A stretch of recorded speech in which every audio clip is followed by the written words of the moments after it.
Hai teman-teman, aku Emi, umurku 13 tahun. Akhir-akhir ini, aku sering mimpi buruk. Ada yang berdiri di dekatku saat aku sedang tidur dan mencoba menyentuhku. Aku sering terbangun malam-malam dengan keringat dingin bercucuran, sampai suatu hari aku tahu itu semua beneran terjadi.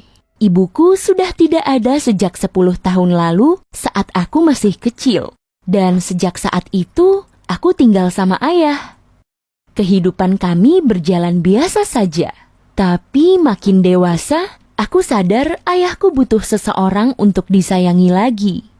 Gini, aku mulai sering main keluar sama teman-teman, dan aku melihat ayah sedih sekali ditinggal di rumah sendirian.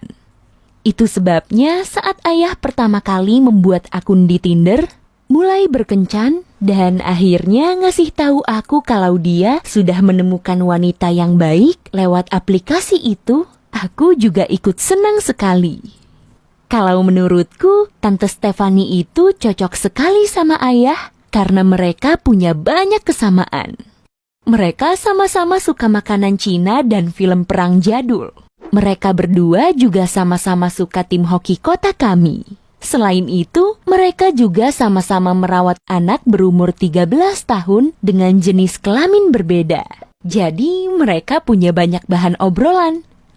Anak Tante Stefani namanya Nelson. Aku ketemu dia 2 bulan setelah Tante Stefani dan ayahku mulai pacaran. Tapi pertemuan kami buruk sekali. Dia bersikap seperti lebih baik dariku. Dia ogah mengobrol denganku, dan bahasa tubuhnya bahkan nunjukin kalau dia bete banget. Kayaknya Tante Stefani malu sekali sama sikap anaknya. Dan pas waktunya kami pulang ke rumah masing-masing, Tante Stefani bisikin aku dan bilang supaya aku nggak usah mikirin sikap Nelson, lalu mencium pipiku. Itu manis sekali. Sejak saat itu, aku tahu Tante Stefani dan ayah punya hubungan serius, sehingga kehidupan kami akan segera berubah. Tapi saat ayah bilang kalau mereka memutuskan untuk tinggal serumah dan kami yang harus pindah ke rumah Tante Stefani karena di sana lebih besar, aku terkejut dan kesal. Begini, aku sebenarnya suka dengan Tante Stefani dan bisa membayangkan kalau dia menjadi ibuku. Tapi aku tak mau mengubah hidupku sampai sejauh itu karena rumahnya berada di sisi lain kota.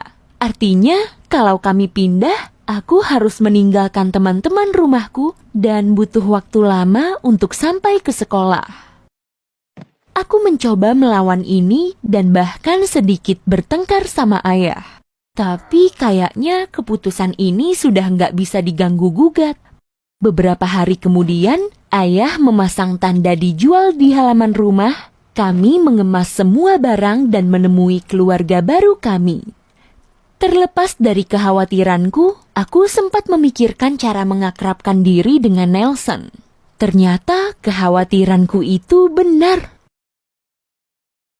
Di awal kehidupan kami bersama, Nelson mencoba bersikap seolah aku tidak ada. Dan sekitar sebulan kemudian, dia mulai jahat kepadaku. Misalnya, dia diam-diam mengeluarkan PR dari ranselku dan aku baru sadar di sekolah dan gak sempat membuatnya lagi. Dia juga pernah menggarami es krimku saat tidak ada yang melihat. Dan masih banyak kejailan lain. Aku juga sering memergoki dia memandangiku diam-diam. Dan saat aku balas memelototinya, dia akan langsung bilang, "Apa kamu lihat-lihat?" Awalnya aku mencoba mendiamkannya saja, tapi kemudian aku memutuskan untuk mengadu. Tapi ayahku jelas nggak ingin hubungannya dengan Nelson rusak, jadi pasti akan segan menasihatinya. Selain itu, ayah pikir aku agak membesar-besarkan masalah ini.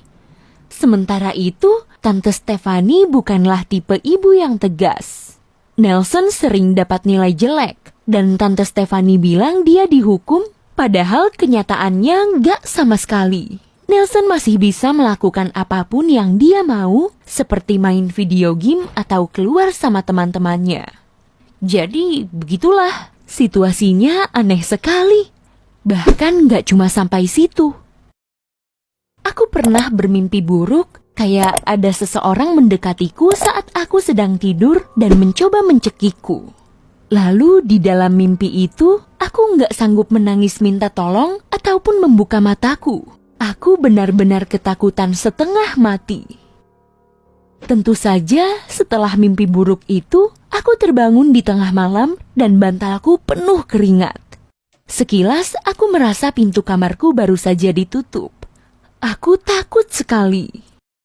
Tapi setelah kupikir lagi, mungkin itu cuma efek dari mimpiku. Jadi aku mencoba tidur lagi. Tapi beberapa malam kemudian, aku sedang bergadang untuk membaca e-book. Kamarku gelap. Satu-satunya cahaya adalah dari gadgetku. Tiba-tiba, pintu kamarku sedikit terbuka dan aku merasa seseorang sedang mengawasiku. Aku melihat ke arah pintu dan aku yakin sekali itu siluet Nelson. Itu aneh sekali dan aku memutuskan untuk ceritain semua itu ke ayah. Soalnya kalau calon saudara tiriku menguntit dan mengawasiku, dia bisa saja sinting atau gila kan? Jujur, aku merasa ayah tak percaya sama aku. Soalnya kata ayah, dari awal aku sudah nggak suka pindah ke sini dan cuma melebih-lebihkan keadaan di sini.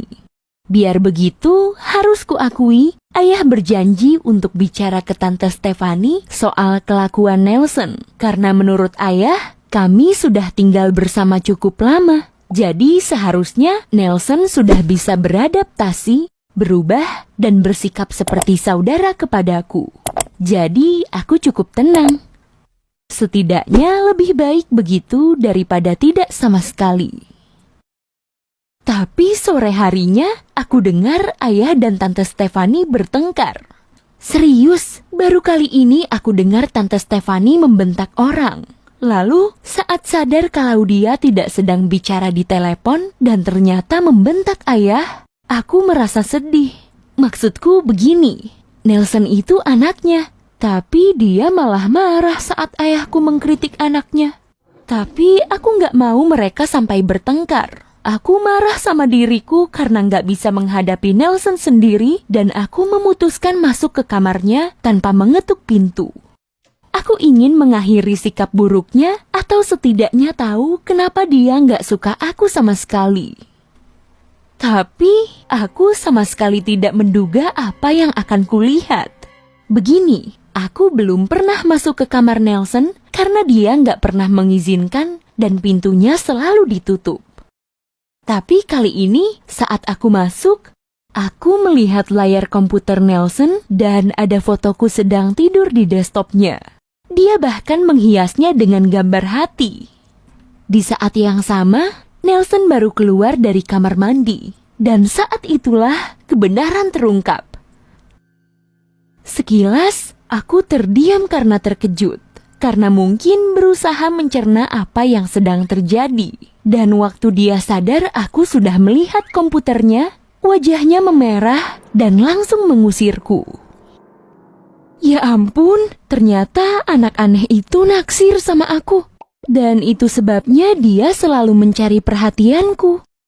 Percaya deh, waktu itu aku kaget sekali karena hal itu sampai nggak tahu harus gimana. Itu benar-benar masalah serius yang wajib kuceritakan ke ayahku. Seram sekali rasanya hidup serumah dengan seseorang yang memandangiku saat tidur. Itu sebabnya, keesokan harinya, aku menceritakan semua yang kulihat kepada ayah. Ayah ketakutan sekali. Ayah manapun pasti akan merasa khawatir saat tahu seseorang menaksir anak perempuannya. Tapi ini bukan hanya naksir biasa. Itu sebabnya, siang harinya saat semuanya sedang di rumah, ayah bertanya langsung kepada Nelson apakah ceritaku benar. Kurasa ayah mencoba bicara empat mata dengannya. Jadi aku cuma duduk diam dan berusaha tenang dengan merasa menang di dalam hatiku.